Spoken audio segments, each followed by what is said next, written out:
আল্লাহর সাথে সময় কাটানোর জন্য শ্রেষ্ঠতম উপায় কি? 1 নম্বরে শ্রেষ্ঠতম উপায় হচ্ছে আল্লাহ কিতাব পড়া।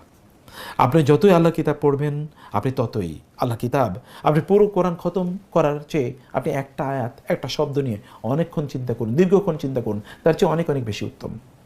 আমরা বলছি না যে পুরো কোরআন খতম করলে আপনি সওয়াব কম পাবেন, না, অনেক সওয়াব পাবেন বটে, কিন্তু সওয়াবের সাথে আপনাকে তো কোরআন আল্লাহ তাআলা নাজিল করেছেন যেন আমরা তাদাব্বুর করি, কোরআনে যেন ভাবি। আপনি একটা আয়াত নিয়ে চিন্তা করুন, আরটা আপনার নিজের জীবনের সাথে কতটুকু কাজে লাগে তা একবার ভেবে দেখুন না। আপনি এখন আপনি আরব দেশে যান, গিয়ে দেখেন সেখানে যারা আপনাদের মতো যারা সাধারণ শিক্ষায় শিক্ষিত, মানে হয়তোবা ডাক্তার পড়েছে, ইঞ্জিনিয়ারিং পড়েছে, ল পড়েছে, অথবা লিটারেচার পড়েছে, অথবা অথবা ধরুন সায়েন্স পড়েছে, বিভিন্ন শাস্ত্র তারা পড়েছে, কিন্তু তারা কোরআনের পণ্ডিত, তারা কোরআনের ব্যাপারে ব্যাপক ধারণা রাখে। আপনি বলবেন language is never a barrier. আপনি ইউরোপে থাকলে 5টা ভাষা আপনাকে শিখতে হবে, আমেরিকাতে গেলে আপনার 5-6টা ভাষা শিখতে হবে, এবং লোকেরা শিখছেও। কিন্তু অ্যারাবিক আপনি কেন শিখলেন? এটা তো আপনার মাদার ল্যাঙ্গুয়েজ, এটা তো আপনার ফাদার ল্যাঙ্গুয়েজ। আপনার বাবা আদম আলাইহিস সালাম, তিনি তো জান্নাতে মানে এই আরবি ভাষায় কথা বলেছেন, তাই না? তিনি তো দুনিয়াতে আরবিতে কথা বলেছেন, তাহলে আপনি কেন সে ভাষা শিখবেন না?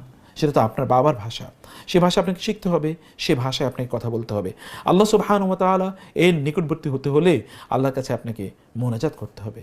আল্লাহ সুবহানাহু ওয়া তাআলা এর কাছে আপনার প্রার্থনাগুলো, ফরিয়াদগুলো তুলে ধরতে হবে।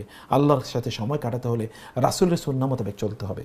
দিন এবং রাতে হাজার সুন্নাহ আছে, এই সুন্নাহগুলো একবার চিন্তা করে দেখুন তো। আপনি জামা কাপড় ঘুম থেকে ওঠা থেকে শুরু করে ঘুমানো পর্যন্ত কি সুন্নাহ নেই? সুন্নাহগুলোকে আপনি প্র্যাকটিস করবেন না? ঘুমের আগে আপনি পবিত্র অবস্থায় ডান কাত হয়ে আপনার বিছানাটাকে পরিষ্কার পরিচ্ছন্ন করে নেবেন আপনি। এরপরে আপনি আল্লাহুম্মা বিইসমিকা আমুতু ওয়া আহইয়া বিইসমিকা রাব্বি ওয়াদাতু যামবি ওয়া বিকা আরফাউ ফাইন আমসাকতাহা ফারহামহা ওয়া ইন আরসালতাহা ফাহফাজহা বিমা তাহফাজু বিহি ইবাদাকা সালিহিন। আপনি আয়াতুল কুরসি পড়ুন, তাইলে আপনার মাঝে তাহলে একজন ফেরেশতা দাঁড়িয়ে থাকবে আপনার শিহরে, আপনাকে পাহারা দিয়ে থাকবে। আপনি সূরাতুল বাকারা শেষের 2 আয়াত পড়ুন, তাহলে গোটা রাত আপনার জন্যে, এই 2টো আয়াতে আপনার জন্য যথেষ্ট হয়ে যাবে। আপনার কোনো পেরেশানি থাকবে না, কোনো অকল্যাণ আপনার জন্য সংগঠিত হবে না।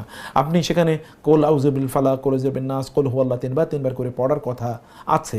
আপনি সুবহানাল্লাহ, আলহামদুলিল্লাহ, আল্লাহু আকবার 33 বার মানে 100 বার পড়ার কথা আছে। এগুলো আপনি পড়ুন না, এবং দেখুন আপনার রাতটা কত সুন্দর যায়।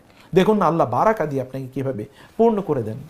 আপনি স্ক্রিন টাইম কমিয়ে দেন, ঘুমের আগে কমপক্ষে 2 ঘন্টা আগ থেকে স্ক্রিন টাইম কমিয়ে দেন, তখন আপনি কোরআন তেলাওয়াত করতে করতে ঘুমিয়ে যান।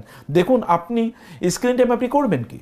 আপনি ফেসবুকে অথবা ইউটিউবে অথবা অন্য কোনো জায়গায় আপনি অথবা নিউজ পড়লেন অথবা আপনি পোস্ট দিলেন, তাতে কি আসে যায়? তাতে কি আসে যায়? কিন্তু আপনার নিজের আত্ম উন্নয়নের প্রয়োজন আছে।